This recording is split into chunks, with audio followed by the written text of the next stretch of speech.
My name is Juliet Dane. I'm 30 years old, a colonel in the United States Army, and tomorrow I'll be sitting across from my father and brother in a high-stakes defense contract meeting, only they have no idea I'm the Pentagon liaison with final approval authority. 5 years ago, I left this house without looking back. I'd grown tired of being the disappointment, the daughter who threw away her future by choosing military service over business school. My father once told me the Army was for people without real options. That was the last meaningful conversation we had. Tonight, I'm back home for family dinner. My mother will talk about Logan's promotion. My father will nod with pride. And someone will ask me if I'm still moving around a lot. I won't argue. I won't correct them. Because tomorrow, when their boss calls me Colonel Dane, in front of a room full of executives, the silence will speak for itself. Let them have tonight. Tomorrow, everything changes. The driveway was narrower than I remembered. My old car used to fit here with room to spare. But now, my rented black SUV seemed too sharp, too out of place beside my mother's aging minivan. I turned off the engine and sat in silence, letting the hum of the heater fade. My palms were dry now, military calm they'd call it, but my stomach still churned like it used to before deployment. The porch light was on, casting a warm yellow glow over the chipped welcome mat and faded front door. Nothing had changed. Not the cracked steps, not the brown hedges in desperate need of trimming, and certainly not the feeling that waited for me inside.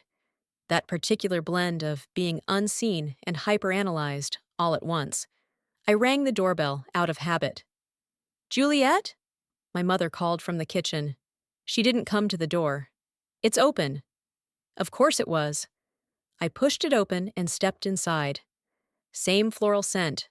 Same wall of framed photos. My brother's graduation, his wedding, his 2 boys. No pictures of me in uniform. Not even the commissioning portrait I sent 5 years ago. "Dinner's almost ready," my mother said, without looking up as I stepped into the kitchen. "Logan and Meryl are on their way. Logan just got another promotion. You'll never believe it." I smiled politely. "That's great, Mom. You'll have to congratulate him.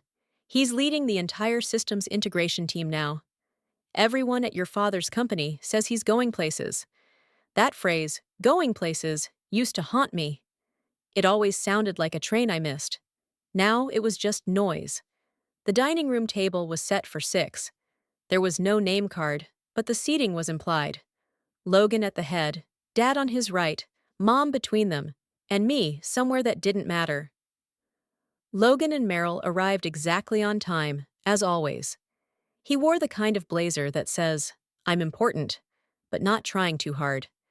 And she brought a bottle of wine none of us would actually enjoy, but would all pretend to appreciate. "Hey, Jules," Logan said as he hugged me briefly, already looking over my shoulder toward Dad. "Long time." "5 years," I replied. He blinked, clearly unsure if I was joking. I wasn't. We ate roast beef, mashed potatoes, and the same side salad Mom had made since I was 10. Logan held court effortlessly, detailing corporate restructures, performance bonuses, and what his team was doing for the military arm of the company. My father looked like he might cry from pride. "And you?" Mom turned to me, her smile polite but empty. "Still traveling with the Army?" I took a sip of water. "More or less." "Still a captain?" Dad asked, eyes not leaving his fork. "Something like that." "Must be tough, being in the field all the time," Logan added. "I mean, no long-term strategy, right? Just following orders?" I didn't answer. I didn't need to.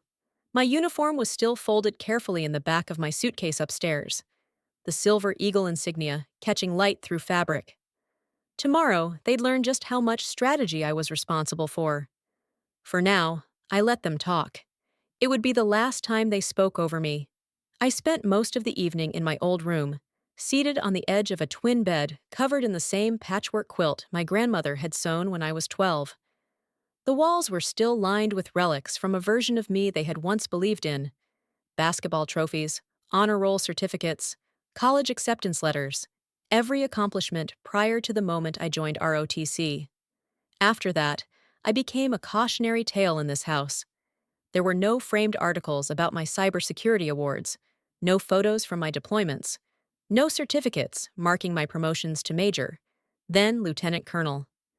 The most significant achievement of my life, a full colonel in the U.S. Army Cyber Command at 30, was completely invisible in this home.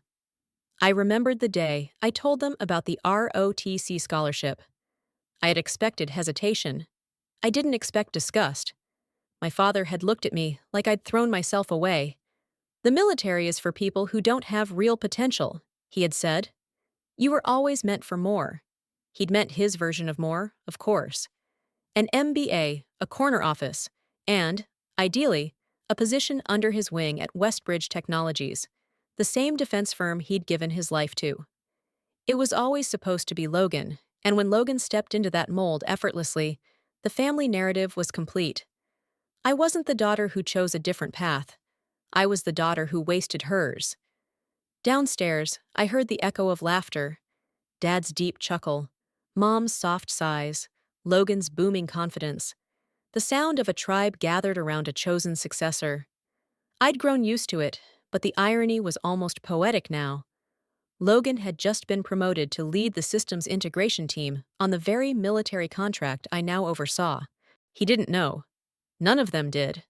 Tomorrow at 0900, I would walk into Westbridge Technologies in full uniform, brief the executive board as Pentagon liaison for Project Sentinel, and evaluate the same technical strategy Logan bragged about at dinner. Back in my room, I opened my suitcase and pulled out the uniform. Midnight blue, pressed to perfection. My ribbons and medals aligned precisely. The colonel insignia gleamed beneath the soft light. I checked for stray threads and polished the buttons with a cloth I always carried. My hands moved mechanically, ritual over emotion. Because tomorrow wasn't about revenge. It was about precision, presence, and performance. It was about finally letting them see who I had become, in a language they couldn't interrupt or belittle. The next morning, I arrived at Westbridge Technologies 15 minutes ahead of schedule. The parking lot was already filling with staff in business attire, rushing through security checks with lanyards and briefcases. I pulled into the reserved spot marked Military Liaison, DoD authorized, stepped out in full uniform, and adjusted my collar. Heads turned as I walked past the front checkpoint. Some stared, some stood up straighter, but no one questioned why I was there. "Good morning, Colonel," the guard at the entrance said, scanning my badge. His tone was sharp, respectful, the kind of greeting I'd never heard in my father's home. Inside, I bypassed the reception desk and took the elevator to the executive floor. I had memorized the floor plan weeks in advance. No surprises, no hesitation. When the doors opened, the first person I saw was Logan. He stood near the hallway window, flipping through a sleek presentation tablet.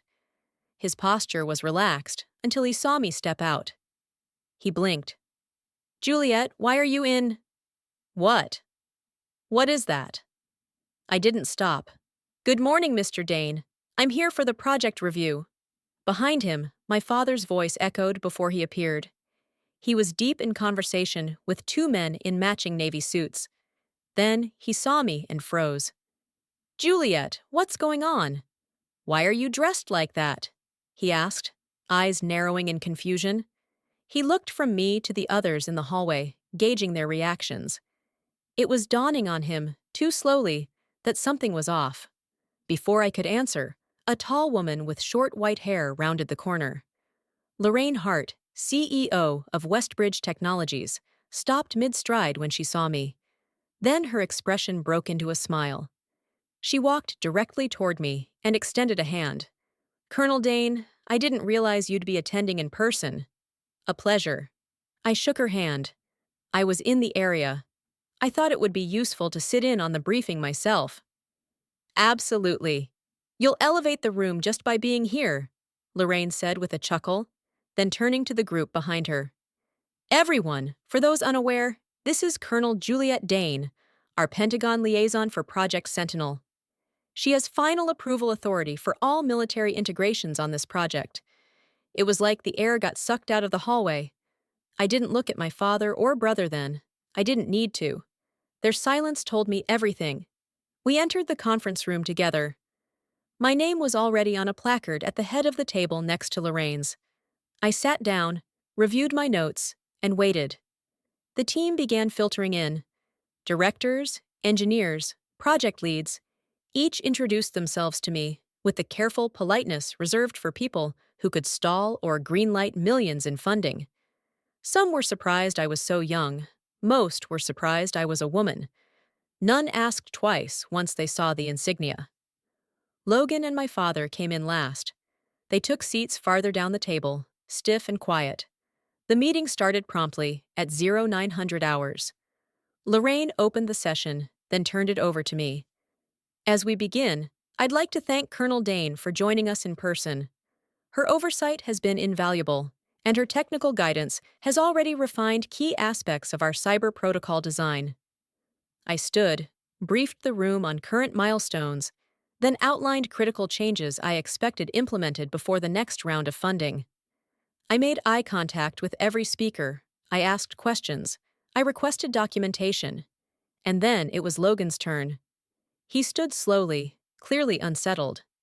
As systems integration lead, I've been developing a new rollout strategy for Phase 2. He began, his voice faltering. I believe it aligns with our performance targets. I waited, arms crossed, letting him finish. Then I spoke. Mr. Dane, I said, neutral and professional, could you clarify how your proposed method accounts for the latency thresholds specified in our last Pentagon memo? He blinked. I can revisit that portion. You'll need to. Our benchmarks are non-negotiable. Please revise the protocol draft and submit it by close of business Thursday. He nodded quickly. Yes, ma'am. For a moment, the room was still. Then we moved on. I took control of the next discussion item, as if nothing had happened. But everything had. The meeting ended just after noon. Lorraine wrapped up with a few remarks about transparency and collaboration, then turned to me. Colonel Dane will remain on site through tomorrow for follow-up assessments. Please extend full access and support. This project is critical to both national security and our future partnerships. As people began to file out, I felt eyes lingering, not with curiosity anymore, but recognition. My credentials were no longer a mystery. I had earned my seat at the table, and they knew it. My father hovered in the hallway afterward, just outside the glass walls of the conference room. He looked like a man who'd walked into a room expecting applause and found a tribunal instead. Juliet, he said once we were alone, still searching for a tone of authority. We need to talk. I nodded. Your office? He hesitated, then gestured down the hall. Inside, the air felt heavier. My mother was already there, seated stiffly in a visitor's chair. Logan stood by the window, arms folded, jaw set. The three of them together, my childhood jury. I didn't sit. I stood at ease, hands clasped behind my back, calm, unapologetic. You've been a colonel for how long? My father asked finally. 6 months, I replied. 6 months, he repeated hollowly. And you didn't tell us. I did, I said quietly. I sent invitations to my promotion ceremony, emails, articles, I left voicemails. None of you responded. He opened his mouth, but my mother interrupted. We didn't know what it meant, she said. Colonel, that sounds high. But we didn't understand. Why didn't you explain? Because I stopped trying to justify my worth, I replied. Every time I called, the first question was about Logan's projects or your quarterly numbers. You never asked about me, unless it was to suggest I quit the army and come home. We thought you were stuck, Logan said, like moving base to base, never really going anywhere. I looked at him. You said last night that people in the military just follow orders. You laughed while saying it. He shifted uncomfortably. I didn't know you were doing this. You never asked, I said again. My mother reached for her purse, then paused. Juliet, I don't know what to say. We should have been at your commissioning, your graduation, all of it. I thought you were pushing us away. No, I said. I just stopped hoping you'd show up. The silence that followed was thick, uncomfortable, but necessary. My father cleared his throat. So, what do you want now? Public acknowledgement? An apology? A headline in the company newsletter? I shook my head. I want nothing but what I've always deserved: respect. For my work. For my decisions.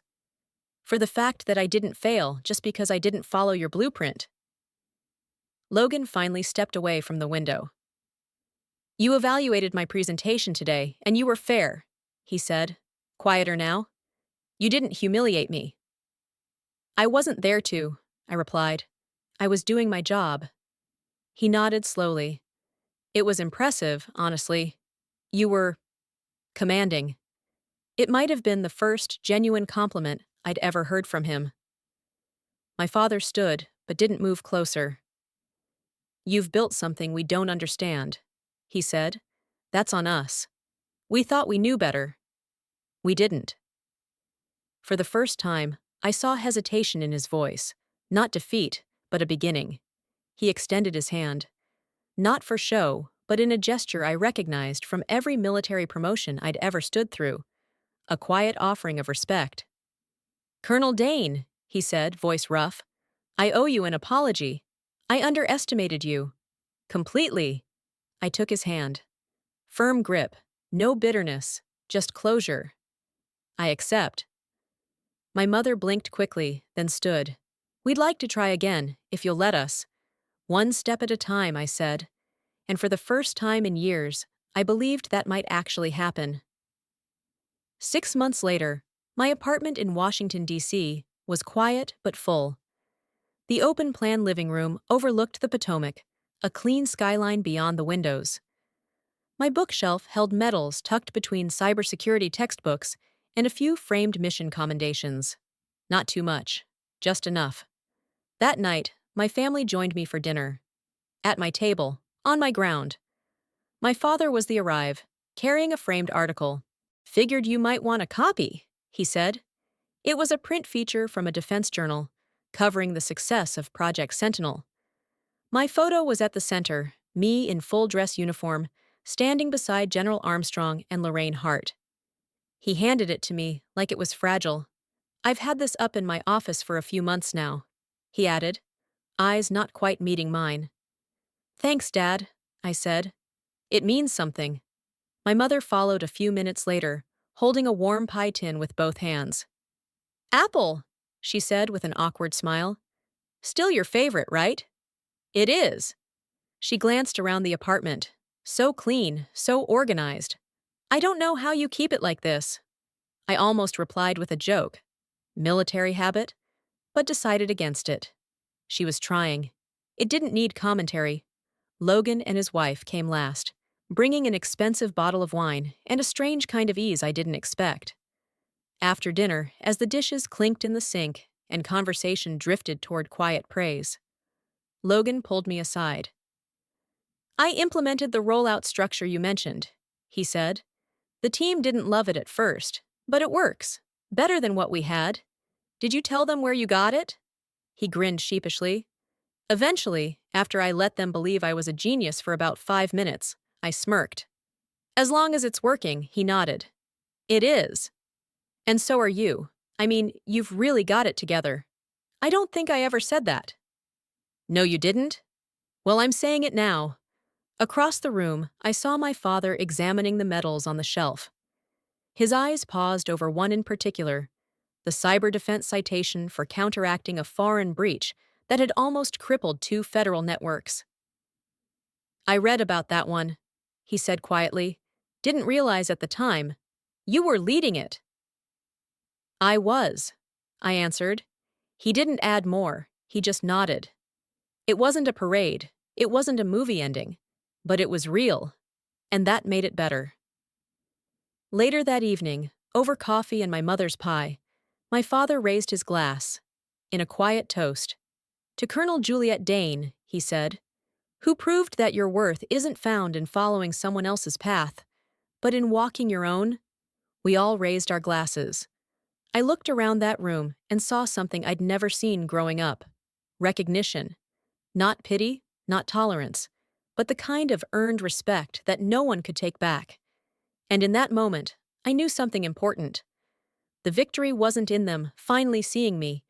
It was in the fact that, even if they hadn't, I still would have kept going. I thought I needed their approval, that someday, if I worked hard enough, they'd finally see me.